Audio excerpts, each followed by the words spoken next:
Go join SinisterHoodedFigure in your diminutive little cult. Will you ever make a ROM as difficult as Emerald Kaizo anytime soon? Probably not. It may be harder, it may be easier. There will be differences based on a player's preference. One could swear Blue Kaizo was the hardest in terms of RNG, others could say Emerald Kaizo was the hardest. Not for the lack of trying. I am attempting to prepare Platinum Kaizo to live up to the hype. If by some tragedy, then all that I leave behind is the eternal hype of Platinum Kaizo would be the hardest Pokemon game beyond imagination. I'm still going to try to have it live up to that impossible standard. Can you do a top 10 or 5 best ROM hacks, bro? Truth be told, this one is impossible for me, because in general, all hacks, even the bad ones, are creative. Pokemon hacks in particular are hard to determine which is the truly best of all. I have made a top 5 worst ROM hacks list, because it is actually easier to list out all the definitive bad ones in 5 different ways. If I were to make a true list, it would have to be a top 5 best Pokemon ROM hacks by the female fanbase, because that would provide some new perspective, make things interesting, and filter out my own biases. When you say a Pokemon is banned, did you mean not available at all, or not available until the post-game? I realize this is such a point of the game, but I would actually like to go about collecting all my favorites. The ones that I mentioned are banned and will be available post-game. There you can flex on the post-game gym leaders, or try to make a record against the Battle Frontier. A YouTuber named Junior is actually doing gold medals in Emerald Kaizo without EVs. It might help that moves like Horn Drill, Guillotine, and Fissure are unavailable for the AI to abuse, so it might be easier to handle most of the unexpected bits. I never changed the Battle Frontier boss fights. Can't you rework Stealth Rock to do a flat 12.5% to every single Pokemon? Would be a good way for the AI to punish endless pivoting without overly punishing some of the mons purely for being weak to rock. One thing that didn't occur to me was the addition of good old spikes. It might be hard to use both though. As I am tool searching, I have confirmed that DS hacking will have some minor limitations towards move changing, still undergoing research. What have you thought about Natural Gift? It is basically a one-time physical move to any type of your choice that makes some boss battles much easier. Man, there's going to be an addendum to the choice band video.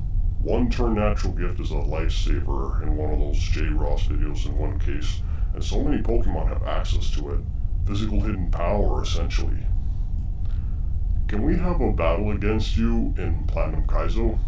It depends if certain customization is possible. First I gotta go through the boss teams, there might be all that and more. How many Garchomp in the E4? If I was a lawyer, I'd have hundreds of ways to answer that question based on technicalities. I hope that doesn't horrify you. Mega Spiritomb. I don't know actually, not at this moment. Was Sunflora with Growth the only stat booster in Emerald Kaizo? Yes, this Sunflora is a bit of a crutch, and if people are obsessed with sweeping, they would have to use a sweeper with 30 base speed. That's my buff to something like a boosting glass cannon, slightly. A similar thing might be done for Pokemon at the very bottom throughout Pokemon history. Why are you obsessed with Pokemon Ultra Bad? There really isn't a Pokemon game that is completely broken on a fundamental level, while still playable for completion. Everything that could end up in the top 10 worst ROM hacks, bad fake mons, bad art, unchanged pop content, broken text, terrible level curve, terrible grinding, horrible variety, nonsensical changes. You might be under the impression that this game is so bad it's good. Pokemon Ultra Bad's story is so bad it's good, but the gameplay is way worse than Dark Rising. It is downright unfinished and it bothers me. Imagine if the gameplay did complement the wild story here. All it would take is just changing the boss trainers, the very few that there are, and updating the wilds to the maximum level. I wouldn't put too much in stock for this, but it is good practice to analyze the really obscure or bad hacks and try to find redeeming qualities.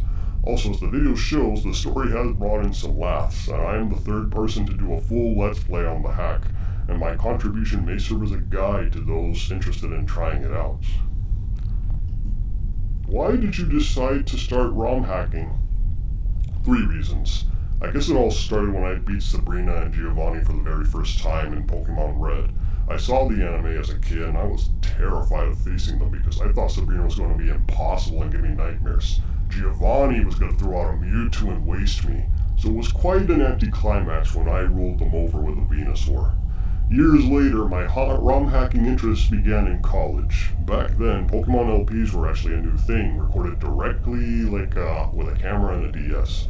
Long story short, emulation was introduced, and one video from a guy named Fox and Dance, he did Fire Red Omega. It made him rage, and just because it decided to throw some surprise elements. Seeing Brock's Onix use Swagger was a pro move to put this Pokemon Let's Player on the ropes. As the Let's Play continued, it gave me ideas, wondering if I could make something like that. It took me a while to figure out how to play Fire Red Omega. I changed from a guest viewer to a YouTube commenter to a video maker until I managed to play and record Fire Red Omega. College was a dark, damaging time. Tragedy struck and everything was just so bleak for me. I was stuck in a loop of terrible advice and just a complete lack of support. So out of a mix of boredom and stress relief, I tried hacking Pokemon Red. First was a simple basic Pokemon changes, stat changes, move pool changes, and then some fun playtesting. So much fun, yet it was so surreal. But how did Blue Kaizo come to be? College was an unfair piece of shit, infinitely more unfair and unforgiving than anything else. Well, most things, it's up there. It's quite up there. So I had taken all of my anger and frustration and put it into the game just to fight through all of that. I learned about hex editing and researching. Honestly, thanks to Blue Kaizo bringing me a rare feeling of joy and accomplishment. Only then did I manage to overcome college's worst obstacles. In a way, it parallels what people were going through with COVID isolation and thanks to Emerald Kaizo. Emerald Kaizo in the eyes of many was an unbelievably unfair monster. They have seen the hardest games ever, they have seen the hardest game ever type of YouTube video, all in the thumbnails and everything. But then when they see their favorite creator get constantly bodied and trolled by it, they hated it. Because this one game, it antagonized them by proxy. The hack got a lot of casual criticism, usually reserved for hacks that were considered unbalanced by actual ROM hackers and nuzlockers. I responded to that criticism with evidence. I explained why it was difficult enough to make the player struggle. Emerald Kaizo was seen not as the best difficulty hack like Drayano 60, but it earned a terrifying reputation as the beast of all difficulty hacks, one that took 6 months of evaluation just for the sole purpose of defeating it. Ironically, it took a hardcore Nuzlocke before a casual Nuzlocke to finally defeat Emerald Kaizo's Elite Four.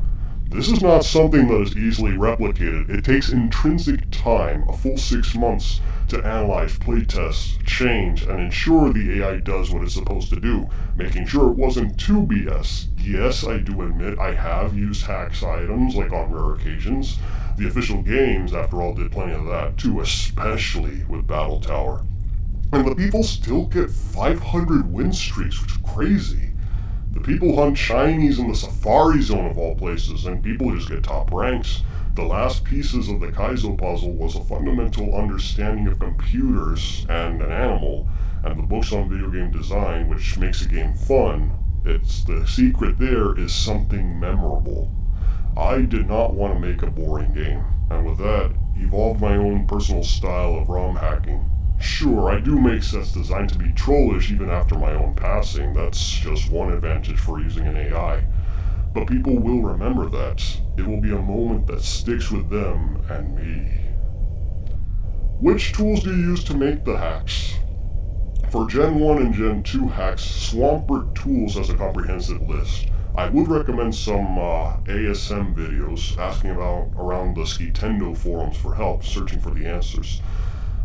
For the intrinsic AI changes in Gen 1 and Gen 2, you will need the hex editor Goldfinger, a table file for translation, and the GitHub resource of romhack or PokeRed. You'll need resources there to find all the offsets and all the parts, and even then, just make the backups.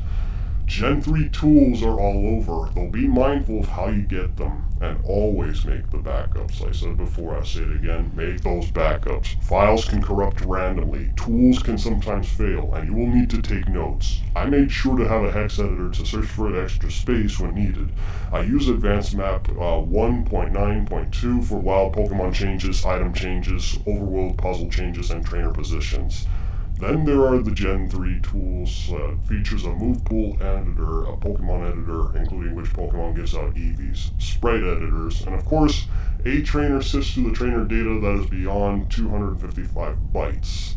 Sprite editing is my second least favorite thing to do in any generation, but it is nothing compared to text editing dialogue from cutscenes. I learned that the hard way with my 2 story-focused ROM hacks. One mistake can turn Leaf Green into Pokemon Ultra Bad. Spelling errors are extremely common and time-consuming without spell checking. What recommendations for people making their first hack? First, try to do one small change with one tool and play through that. Everything will work better once you play through one other hack. Then find a bad hack, preferably with detailed criticism. If not, play through the bad hack and see what you can avoid doing. My first hack was actually Pokemon Monochrome, which was a basic change of boss fights and an overgrinded crap, like especially with the Elite Four. Compared to everything else, like it's forgettable, it's average and underwhelming. But for a while, it was interesting that I have changed something in a hack. That is where you can find your own limitations as a hacker and see what you can do to improve yourself, improve your hack.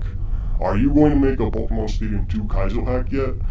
Not anytime soon. Believe it or not, I'm actually interested in making it. The issue lies with Challenge Cup. I would like to change it up. I would like to enact a ban list, preferably a user-friendly tool to change Pokemon Stadium 2 like the editor for Pokemon Stadium 1 does. I do have multiple versions of document plans for hacking Pokemon Stadium 2 without the testing. From what I have seen, I can hex edit slightly, and someone actually made a Stadium 2 hack where you fight it with all 6 Pokemon.